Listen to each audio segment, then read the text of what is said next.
Bienvenidos.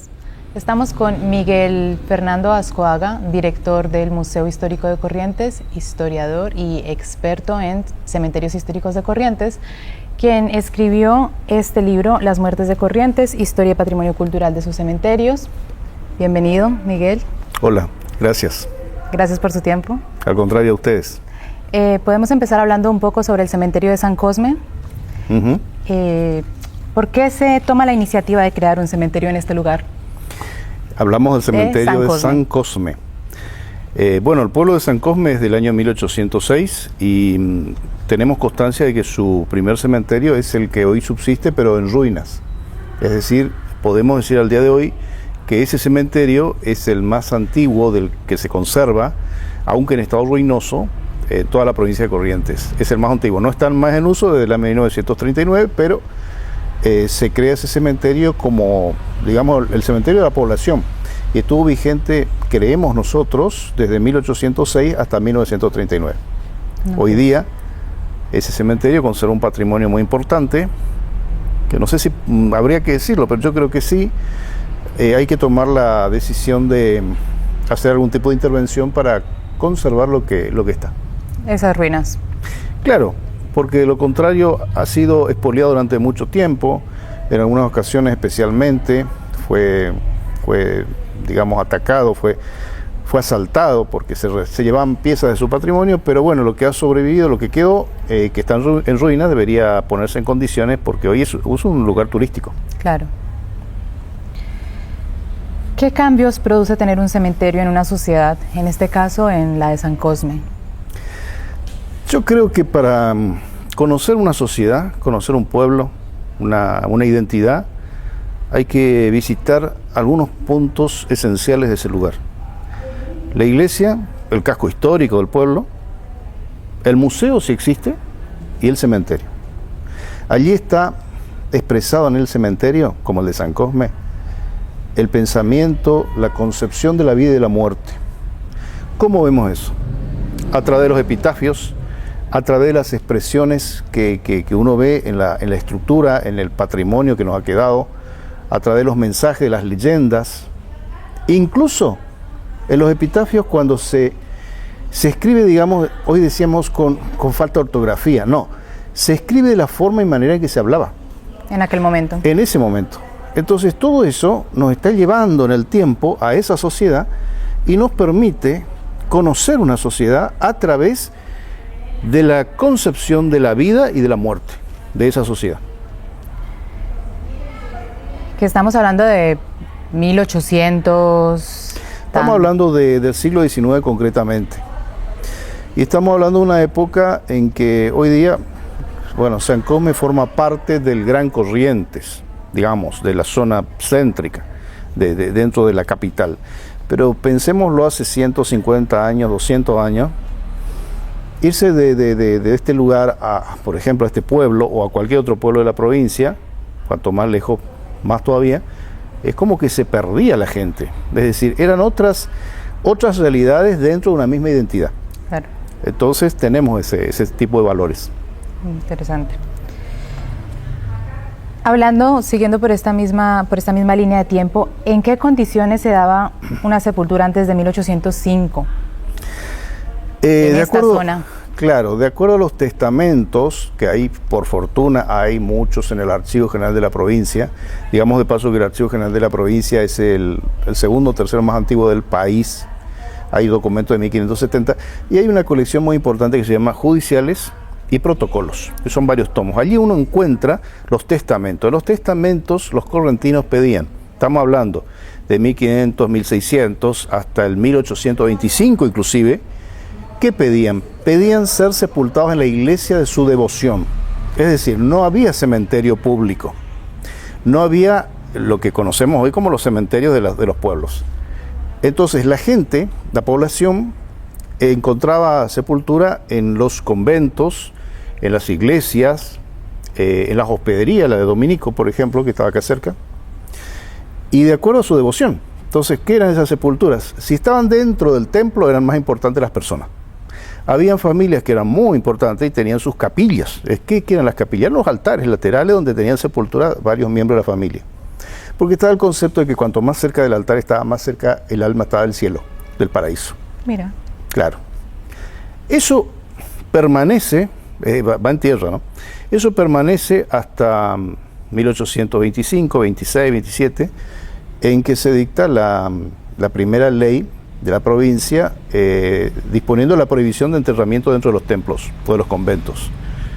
Porque era una cosa ya insalubre, ¿no? Claro. Y se crea comienzan a crearse los cementerios fuera del centro de la ciudad. Cuando se crean estos cementerios, obviamente no estamos hablando de que se crean los cementerios y aparecen los grandes mausoleos, no. Son sepulturas también en tierra, donde aparecen, y esto se ve mucho en los pueblos todavía, algunos registros, las tumbas con los corralitos de hierro. Sí. O la herrería en la cruz. Y bueno, y si no era el difunto, la familia pudiente como para costearse esto, se hacían de madera. Claro. Pero digamos, esos son los enterramientos. Cuando comienzan a aparecer lo que podríamos decir las primeras sepulturas así importantes, y bueno, alrededor de mediados del siglo XIX. Antes iban todo en tierra, y mucho antes quedaron dentro de las iglesias. En estas sepulturas uno va a ir encontrando, por ejemplo, las lápidas. Sí. Cuando comienzan a aparecer las lápidas, estamos hablando de lápidas de piedra mora. Tenemos una colección en este museo casualmente, que es la colección epigráfica, que son lápidas que halladas en los pueblos misioneros, o las lápidas de mármol, que se mandaban a tallar, y bueno, eran podríamos decirlo entre comillas, el lujo que tenía la tumba, tener una lápida de mármol. Claro. O los corralitos que señalaban el sitio. Mucho más elaborado. Claro. La herrería era muy buena, digamos, son hierros remachados, es decir, allí uno ve también la artesanía del herrero, pero eso era todo realmente un avance para la época. Muy interesante todo. Actualmente todavía hay cuerpos sepultados en estas iglesias, segurísimo. No, claro, lo que pasa es que, yo decía, la ley de la época del gobierno de Pedro Ferré, que prohíbe los enterramientos, los enterratorios dentro de los templos, dentro de o los corredores de las iglesias, de las ciudades, o los pórticos de las iglesias. Cuando se prohíbe, se habilita el cementerio público. Por ejemplo, en la ciudad se habilitan los cementerios públicos en los pueblos. Sí. Y bueno, se trasladan los restos que estuvieron. Y sí, algunos, no, pero no, obviamente no se podía llevar todos. Y los que estaban dentro de las iglesias, nuestros templos fueron mucho tiempo reconstruidos en el mismo sitio. Por ejemplo, la iglesia de la Merced o la iglesia de San Francisco, que gira, digamos, en 1860, pero que antes miraba al río, pero está en el mismo sitio. Entonces no. Y bueno, quedaron allí. Hay muchos personajes muy importantes de lo que yo llamo, no hablo de la época colonial, bueno, me gusta la expresión, hablo de la época hispano-guaraní, del imperio. Sí. Y mucha gente importante de ese tiempo que, bueno, quedó ahí anónimamente, ¿no? En ese lugar. Claro. Así es. Bueno, ya hablamos de que, o sea, eran lugares, sí, comunitarios, no improvisados, porque se sabía que era acorde a su religión, a su cercanía con Dios. Bueno, casualmente eso, ya que hablamos de religión, obviamente el 99% de la población era católica. Claro. Pero podía haber alguien por ahí que no profesase o que no, digamos, sea un católico práctico, o aquel otro que se quitaba la vida, que también los había. Sí. Hay que pensar de que estamos hablando de cementerios que son campos santos. Ya hablamos de cementerios, ya no hablamos de los templos, de la sepultura dentro de las iglesias, hablamos de campos santos. Es decir, son cementerios que son lugares sagrados, que son lugares benditos por la iglesia. Entonces, si había un suicida, ¿qué pasaba con el suicida? No podía ingresar al cementerio Camposanto, porque la tierra es sagrada, y él se ha quitado la vida, ha ido contra el mandamiento que dice que no se debe suicidar una persona. ¿Qué pasaba con él? ¿Qué pasaba con aquel otro que a lo mejor por ahí parecía, como digo, no era muy común, va a ser más común a fines del siglo XIX, que profesase otra fe, cosa que, insisto, no era común? Uno encuentra, por ejemplo, en el cementerio de Paso de los Libres, si no estoy equivocado, hay un sector dentro de ese cementerio separado, donde estaban todas estas personas. Ok. También había un problema grave con los masones, porque sabemos que la masonería ingresaban, participaban en la masonería casi todos los hombres públicos, era una costumbre, pero es como que al momento de la muerte abjuraban, porque ser masón le llevaba indudablemente a ser excomulgado. Si es excomulgado, no muere, no tiene una muerte santa, no tiene una muerte sagrada. Claro, no puede ir al Campo Santo. No puede ir al Campo Santo. Entonces, había espacios, y aquí en Corrientes, se supone, casi cierto, pero todavía falta documentar más, que había el cementerio disidente, se llamaba, que estaba ese cementerio a unas cuadras del cementerio de la Cruz de los Milagros. Es decir, estaba separado. Allí iban a parar todos aquellos que... ¿Y qué pasaba si moría un niño? Párvulo. Los documentos dicen los párvulos. Si moría el niño sin ser bautizado. Porque el niño se libera del pecado original con el bautismo. Con el bautismo. Allí se producen dos cosas. Si el niño moría sin ser bautizado, podía ser enterrado en secreto o dentro de la misma casa. La familia lo sepultaba. Acuérdense que eran casas que tenían jardín, claro, que tenían espacios verdes. Quedaba ahí, escondido. Mira. O algunos a lo mejor lo llevaban en secreto al cementerio. Si moría el niño bautizado, en vez de que las campanas de las iglesias doblasen, tocasen a muerto, digamos, repicaban. Porque, y eso hasta el siglo XX. ¿Por qué? Porque se anunciaba la llegada de ese niño como ángel al cielo. Claro. Y entonces tenía un entierro, digno. Una sepultura digna, claro, sagrada, digamos. Sí, para el momento, lo que se consideraba en el Así momento. es. Vamos a hablar ahora un poco sobre los guaraníes y sus rituales funerarios. ¿Qué sabemos? ¿Qué se puede decir al respecto? Se encuentran todavía actualmente, lo poco que yo sé de la parte antropológica, que es otro campo ya distinto esto forma parte de lo que es la cultura precolombina, y lo que sí se ha podido encontrar en nuestra zona, que es eminentemente de orígenes guaraníticos, lo que se han encontrado son las ánforas, los tiestos de barro cocido con los restos humanos adentro. La práctica más o menos, dicen los que saben, yo repito lo que he escuchado de gente que sabe. La práctica más o menos sería que cuando se producía el paso hacia el más allá, hacia la tierra sin mal, porque hay que pensar que en todas las culturas, incluso la cultura precolombina, la cultura posteriormente mestiza, que somos nosotros ya, siempre está la creencia de que hay un nivel superior, un paso al más allá. Para los cristianos el paraíso, para los guaraníes sería ese lugar que es la tierra sin mal, ¿no? Esa transmisión, ese traslado del alma, o decía, no es que se termina con la muerte, sino que hay un paso más. Entonces, ¿qué pasaba con el cuerpo? Aparentemente, dicen los que saben, se lo dejaba un tiempo a la intemperie, a la naturaleza, y después se recogían los huesos y se guardaban en esa urna, que muchas veces contenían el ajuar funerario. Se ponían algunas cosas que pertenecían al difunto. Claro. Y esas urnas se sellaban y quedaban depositadas bajo tierra. Por eso, hasta el día de hoy, se siguen encontrando ese tipo de urnas funerarias. Sí. Lo que pasa es que eso vino un poco mezclado también con la idea de los famosos entierros de la plata, el oro, las monedas y demás. Y a veces la gente... ¿Cómo se le llaman a esos entierros?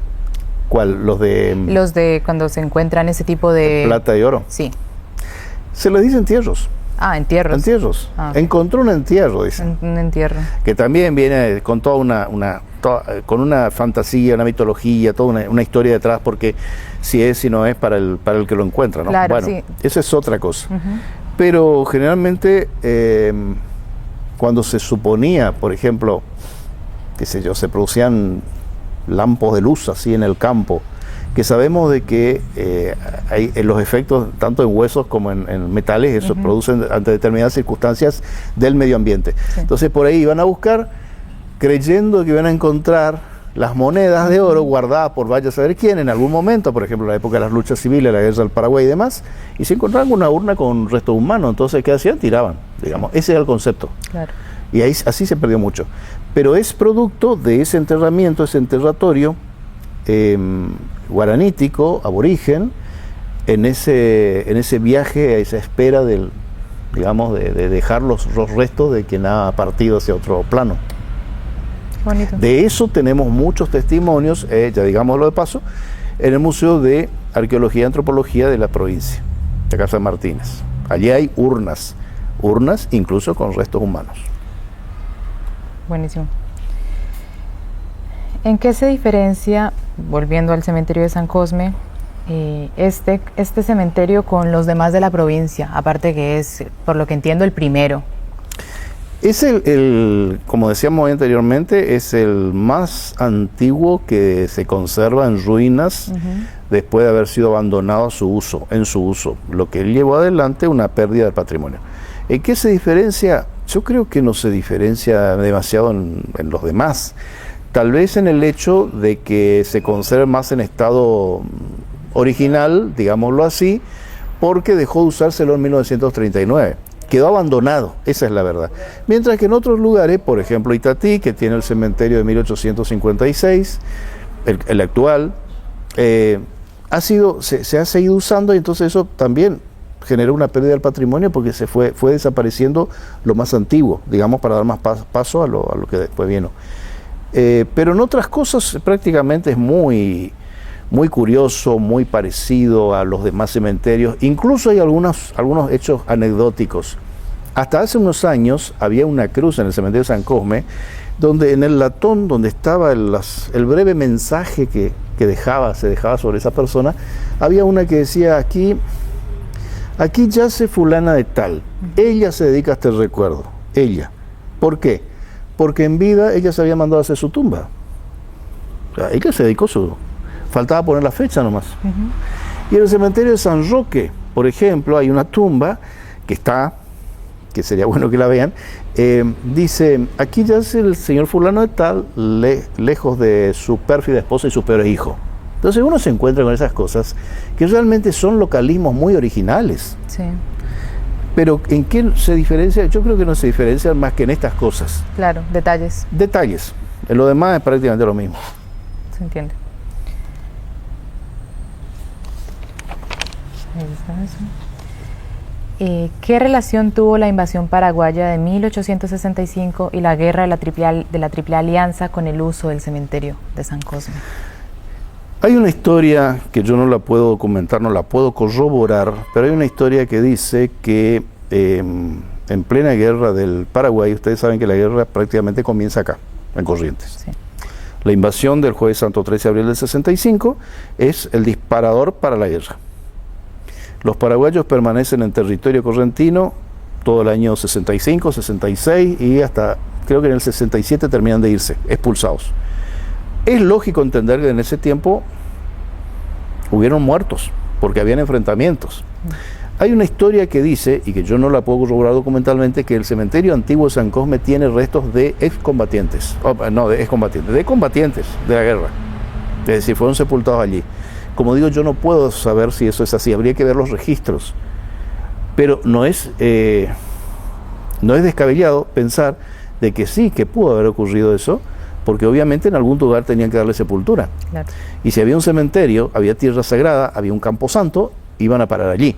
Ahora, también tenemos registros de cementerios rurales, por ejemplo, en el resto de la provincia, lugares donde la tradición dice: en este lugar se encuentra la fosa donde fueron sepultados tantos soldados por el enfrentamiento de tal fecha. Claro, las fosas comunes. Las fosas comunes. Y en algunos casos señalizado con una cruz y en otros casos por la tradición simplemente. Ok, interesante.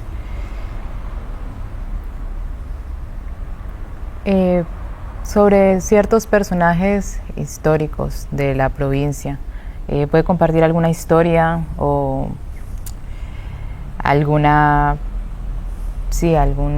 novedad sobre alguna persona enterrada en uno de estos cementerios que usted ha podido estudiar?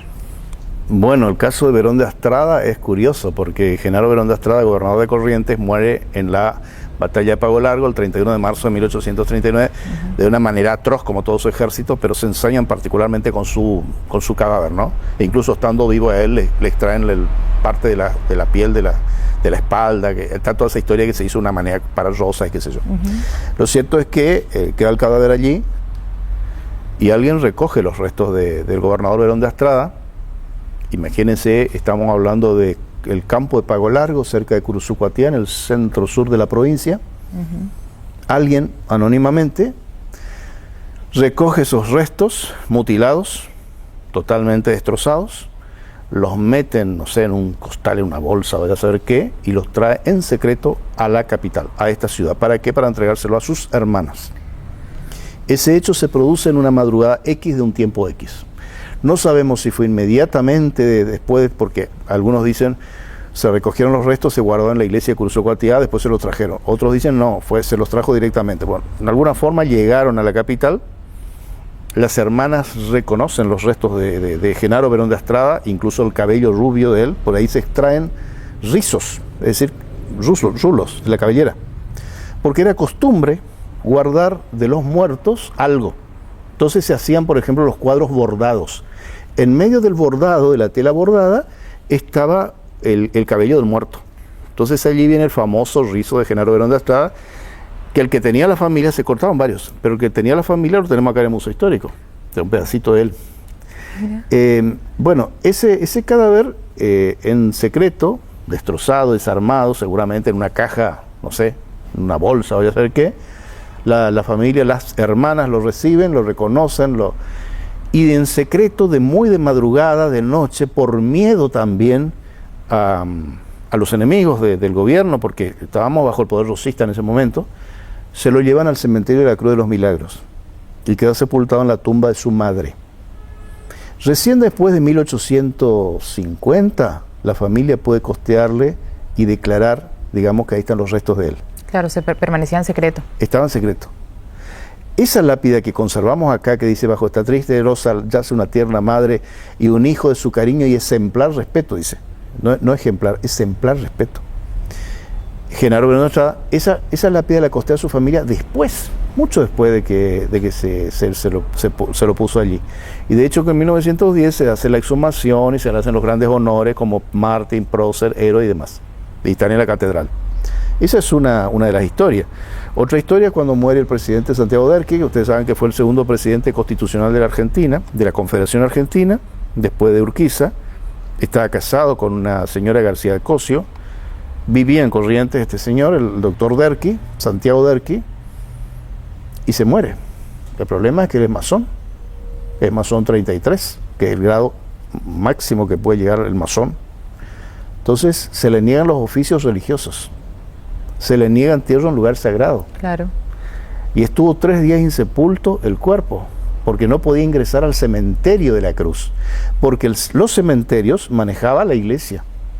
Acuérdense ustedes que los registros, bautismo, matrimonio y defunciones, que son sacramentales, los controlaba la iglesia, recién hasta la aparición del registro civil, en que el Estado pasa a controlar estos registros. Hasta ese momento el rector de todos esos registros era la iglesia. Entonces podía disponer también de dónde iban a ser y quién iba a ser sepultado. Entonces, obviamente contra Derqui se manifiestan y dicen no puede ser sepultado porque es masón. Sí. Bueno, finalmente negocian e ingresa Derqui al cementerio de la Cruz y es sepultado allí. Curiosamente, el señor Derqui, que es masón, ocupa un lugar privilegiado dentro de la iglesia de la Cruz. Ustedes van a ver la urna con los restos de él ahí. Polémico para la época. Y bueno, sí, para la época, pero logró un lugar especial, digamos. Claro. Por ser quien era, principalmente. Sí, claro, por ser quien era. Hay que acordarse que el único presidente de la Argentina que está en territorio correntino. No, dato no menor. Así es. ¿Qué se sabe sobre el túnel que conecta la parroquia de San Cosme con la parroquia San Damián? Bueno, eso en San Cosme de las Ensenadas. ¿Se hicieron excavaciones? Para mí, yo siempre dije que eso es un mito. No está verificado aún. No, allí lo que dicen es que la iglesia de San Cosme, de las Ensenadas, tiene supuestamente, eso es lo que cuentan y repiten, yo siempre dije, no puede ser. que tiene supuestamente un túnel que conecta con la torre gótica que está en el cementerio, que supuestamente, no sé, hay toda una historia ahí, que para mí es toda una fantasía, en realidad, porque esa torre gótica que está en el cementerio de San Cosme fue sepultura de una familia de apellido Alfonso. Esa torre gótica, muy interesante, tiene una cripta, pero es una cripta familiar. Yo no sé a quién se le ocurre de que ahí puede salir un túnel que conecta con la iglesia. Aparte, ¿para qué? En realidad, a mí me parece que es una fantasía que se viene repitiendo hace mucho tiempo. Yo nunca encontré nada que ratifique esa historia. Incluso le he preguntado a la gente de San Cosme y todo el mundo repite, pero como una curiosidad, como una cuestión anecdótica, turística y nada más. Es decir, pero no tiene fundamento eso. Nunca se verificó. No, tampoco. aparte no tiene razón de ser. No encontramos la relación. ¿Por qué precisamente? Porque tendría un túnel. ¿Por qué habría un túnel? Ok. ¿Qué representa para este cementerio el ser declarado como un sitio histórico y de interés arqueológico? ¿El de San Cosme? Sí. Para mí es muy importante, yo digo, es importante porque le da una protección legal, un reconocimiento legal a ese cementerio, que de hecho se está gestionando de que sea, porque en algún momento se presentó el proyecto para que el cementerio de San Cosme y el de Itatí, que es el de 1856, el más antiguo en uso, porque de 1856 se han declarado lugar histórico provincial. Se salió la ley de la legislatura y el gobernador entonces vetó, no sabemos por qué. ¿Por qué es importante? Es importante por un reconocimiento al patrimonio necrológico, que es algo que nosotros todavía no lo incorporamos. Por ejemplo, el San Juan Bautista, acá en Corrientes, tiene el área antigua, yo le digo el casco histórico del cementerio, que tiene una ordenanza municipal que declara de interés patrimonial, y que está bien, hasta ahí llegamos, pero no hay una ley. Que lo proteja. Claro, que lo proteja. Entonces es importante avanzar sobre este tipo de cosas, pero no solamente con una ley, porque la ley queda en el aire. Hay que ir a los registros, hay que ir a las acciones concretas de preservación. Por eso decíamos, lo que queda en el cementerio de San Cosme de las Ensenadas, que en realidad son los mausoleos los que quedan. Dentro de 50 años no van a quedar nada si no se toman ya las medidas necesarias para preservarlos, porque crece la vegetación, crecen los árboles, se los están comiendo. Y claro, cortan el césped y todo muy lindo y pasean por ahí y hacen tanatoturismo, que está muy bien, lo están haciendo.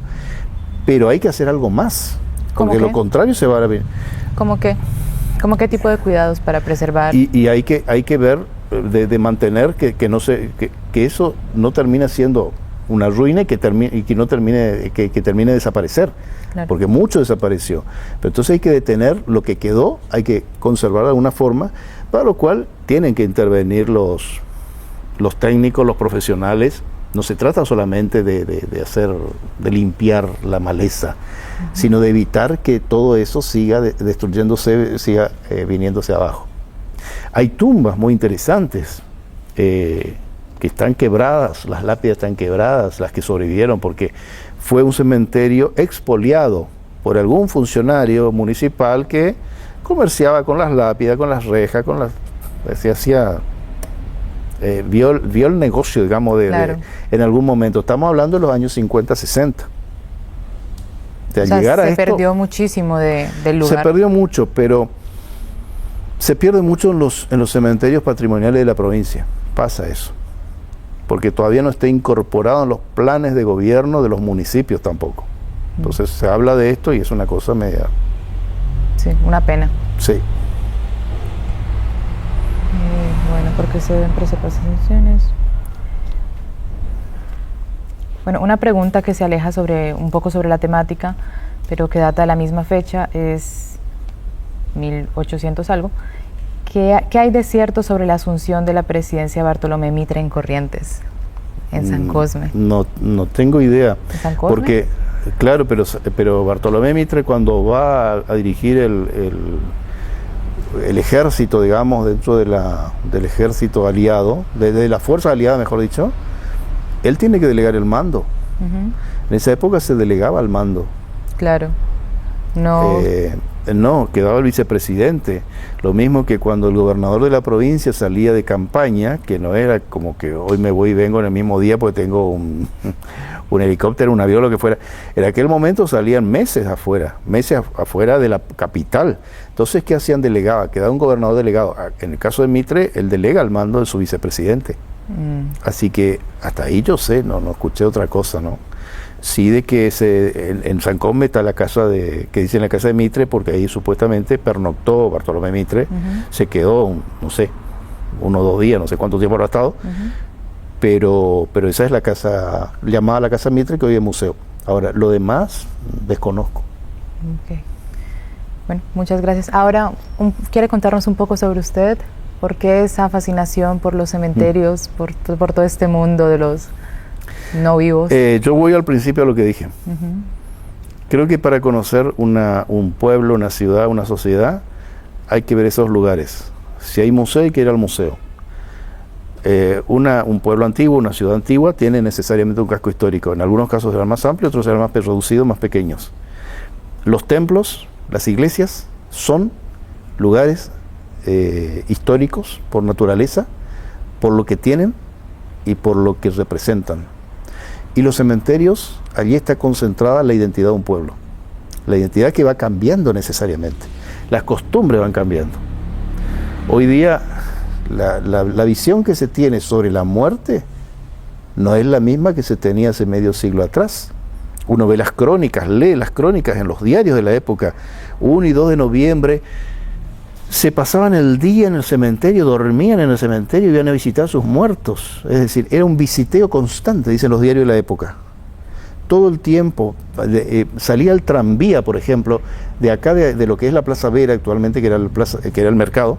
Salía el tranvía, no sé, a las 8 de la mañana y llegaba al mediodía porque ya iban subiendo gente con las flores, con las velas, con esto, con todo. Y se instalaban en el cementerio. Entonces, bueno, todo eso nos está hablando de cambios en una sociedad a través del tiempo. Y yo la creo forma en la que tratan a sus muertos. Claro, y yo creo que así como tenemos nuestros museos, de nuestras instituciones, que están, cada uno tiene su temática, y yo siempre digo, puede haber una regla general para los museos, pero no todos los museos son iguales, tienen distinto público, distintos intereses y distintas formas también de conservar o de exhibir. También indudablemente en el caso de los cementerios se van convirtiendo en museos a cielo abierto, y hoy día son lugares a los que uno concurre a través de lo que se llama en otros lugares o en otras sociedades el tanatoturismo, y bueno, a mí me interesa mucho todos esos aspectos, pero también me interesa mucho el patrimonio que conservan. La verdad es que son representaciones reducidas de la vida en la sociedad, en la ciudad. Por eso se llama las necrópolis, la ciudad de los muertos, ¿no? Sí. Bueno, pueden ser grandes, pueden ser chicas, depende de qué están representando. Pero vayamos al San Juan Bautista de Corrientes y todo el casco antiguo del cementerio no es sino la representación de lo que es el casco antiguo de esta ciudad, en chiquito. Sí. Uno encuentra, se puede recorrer desde lo patrimonial, desde lo arqueológico, de lo antropológico, de lo arquitectónico, de lo escultórico, de lo cultural. Uno puede ver distintos estilos arquitectónicos, puede hacer la ruta de las figuras importantes que están allí. Entonces es como que se puede obtener mucha información, y bueno, y después se pueden contar también las leyendas, las historias de vida, que pueden ser o no verdad, pero que eso ya va por otro ámbito, por otros canales, ¿no? Así que todo eso es una riqueza muy importante, y yo creo que es algo que tenemos que seguir redescubriendo. ¿Sabe si se le da esa importancia? ¿Sabe si hay otros colegas suyos que estén estudiando ahora todo este campo como para continuar? Yo creo que en la última década hemos avanzado bastante sobre esto. Cuando nosotros comenzamos, y yo les decía, en el canal de YouTube de este Museo Histórico de la Provincia, nosotros fuimos almacenando distintos documentales. Hay varios que se referencian al cementerio San Juan Bautista particularmente. Cuando nosotros en el año 2009 comenzamos a hacer el primero de estos documentales con la Municipalidad de la ciudad, y se sacó la ordenanza de preservación, de conservación del casco antiguo del cementerio, éramos pocos los que hablábamos de estas cosas. Hoy día sabemos que cada sábado la Municipalidad de la Ciudad de Corrientes hace un recorrido por el casco histórico de la Ciudad de Corrientes, y hay otro recorrido por el cementerio de San Juan Bautista. Se hace a la tarde, se hace a la noche, en algunas circunstancias, porque también está eso, está el encanto, la magia que puede tener el cambio de horario en estos recorridos. Entonces, quiere decir que la sociedad ha ido madurando en el reconocimiento de su patrimonio y de otros aspectos de su identidad. Dejamos de los museos estáticos para pasar a los museos vivos, esa interacción entre lo que heredamos y lo que somos nosotros hoy. Que algún día nosotros seremos el pasado, ¿no? Sí. Pero yo creo que se ha avanzado mucho, y no solo en Corrientes, en Capital. Tengo referencias de que en Cacatí, por ejemplo, comienza a trabajarse mucho sobre este aspecto, sobre todo en gente joven, en otra generación, digamos. Claro. Entonces se está despertando un interés muy, muy importante sobre estos aspectos, y eso es positivo, ayuda a entendernos, a conocernos más y mejor. Por ejemplo, hay cosas comunes. Corrientes y México, ¿qué tenemos en común? Y tenemos muchas cosas, no solo de origen hispánico, digamos. La visión ante la muerte, ustedes saben lo que significa la muerte en México. Sí. Y la Santa Muerte. Sí. Y acá tenemos un San la Muerte. Sí. Entonces hay puntos de encuentro, y resulta que hay conexiones. Hay conexiones que van mucho más allá y que son evidentemente culturales, pero que también con sus grandes diferencias y sus identidades propias. Todo eso es riqueza. Y hay mucho por ver todavía. Muchas gracias, Miguel. A ustedes. Por su tiempo. Muchas gracias.